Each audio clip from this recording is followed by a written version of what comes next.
আবাস যোজনার ঘর নিয়ে দিকে দিকে অশান্তি। কখনো কাটমানির তীরে বৃদ্ধ শাসক, আবার কখনো আবাসের তালিকায় তৃণমূল নেতা নেত্রী সহ আত্মীয় স্বজনের নাম। রাজ্য জুড়ে যখন প্রতিদিন এই ছবি দেখা যাচ্ছে, তখন ব্যতিক্রম মালদার গাজল পঞ্চায়েত সমিতির সহকারী সভানেত্রী শিখা মণ্ডল। নিজে বাস করেন টিনের বাড়িতে, আবাসের তালিকায় নাম থাকলেও বাড়ি ফিরিয়ে দিলেন তিনি। ব্লক সমষ্টি উন্নয়ন আধিকারিককে লিখিত আবেদন জানালেন যাতে সেই ঘর কোনো গরিব মানুষ পায়। 2017 সালে আমি আবাস যোজনার জন্য যে আবেদনপত্র করেছিলাম সেটি তখন হয়নি, কিন্তু 2023 সালে তখন ঘরটি এসছে আমার নামে। তো এখানে তো আমি তো একজন সহসভাপতি পঞ্চায়েত সমিতির গাজল ব্লক সহসভাপতি পদে আছি আমি। তো আমি ঘরটি নেইনি, স্বেচ্ছায় ছেড়ে দিলাম যে আমার থেকে যে গরিব আছে আমার এইখানে, যেখানে আমি জনপ্রতিনিধি হয়ে এসেছি, সেখানে যেহেতু আমার থেকে গরিব আছে, তারা যদি ঘরগুলো পেতো আমার বদল, তো আমি ভালো হতো আমার পক্ষে।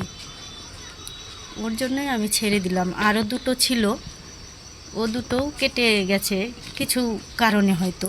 গাজল পঞ্চায়েত সমিতি রয়েছে তৃণমূলের দখলে। এই পঞ্চায়েত সমিতির সহকারী সভানেত্রী তৃণমূল নেত্রী শিখা মণ্ডল।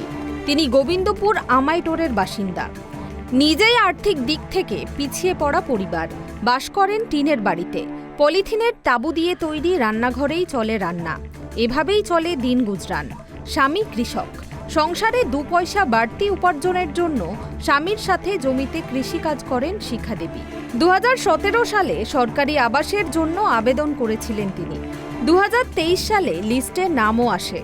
পরিবারে অনুমোদন হয় 3টি আবাস যোজনা ঘরের। এবছর আবাসের সার্ভে চলাকালীন তিনি জানতে পারেন এখনও তার নাম রয়েছে তালিকায়, কিন্তু তিনি মনে করেন তার চেয়েও বহু দরিদ্র মানুষ তার এলাকায় বসবাস করেন। তাদের অনেকেরই নাম নেই আবাস যোজনার তালিকায়।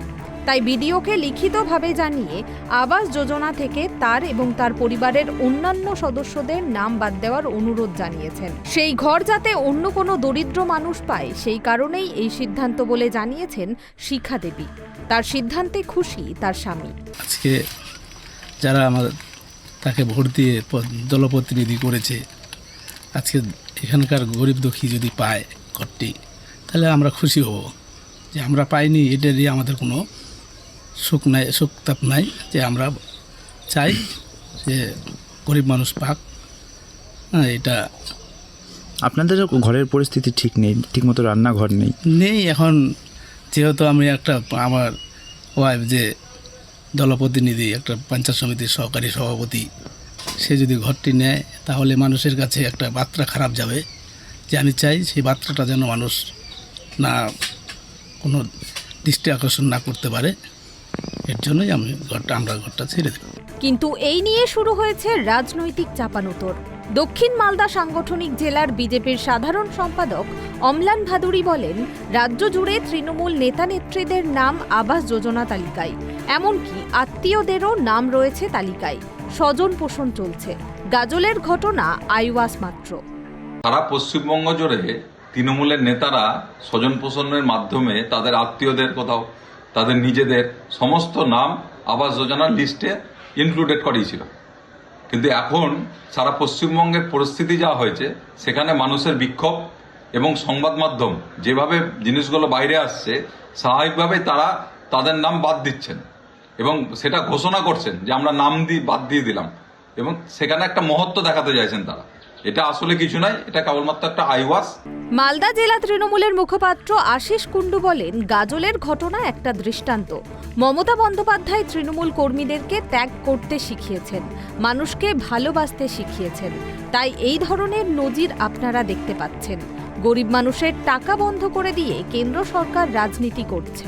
বাংলার বুকে আবাস যোজনার টাকা থেকে বাংলার খেটে খাওয়া মেহনতি মানুষদেরকে বঞ্চিত করার জন্য কেন্দ্রীয় সরকার সমস্ত টাকা আটকে রেখে বাংলার সরকারকে ভারতবর্ষের রাজনৈতিক মানচিত্রে অপমান করতে চেয়েছিল।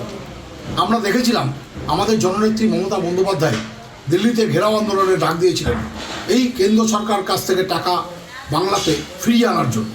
তারপরেও যখন টাকা দেয়নি, তখন রাজ্য সরকার জননেত্রী মমতা বন্দ্যোপাধ্যায় নিজস্ব কোষাগার থেকে রাজ্য সরকারের কোষাগার থেকে এই গরিব মানুষদের টাকা তাদের অ্যাকাউন্টে পৌঁছে দেওয়ার জন্য কাজ শুরু করেছে।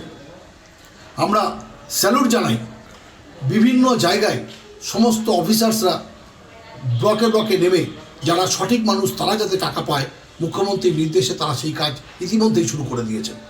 আমরা একটা কথা শুনে বিজেপি যেটা বলছে, গাজলের সহকারী সভাপতি তিনি নিজে টালির ঘরে বাস করেও ঘরের তালিকায় নাম থাকা সত্ত্বেও নিজের ঘরটা বিডিও অফিসে চিঠি করে জানিয়েছেন যে তিনি ঘর নেবেন না, কারণ যে মানুষগুলো ঘর পায়নি তারা যেন ঘর পায়।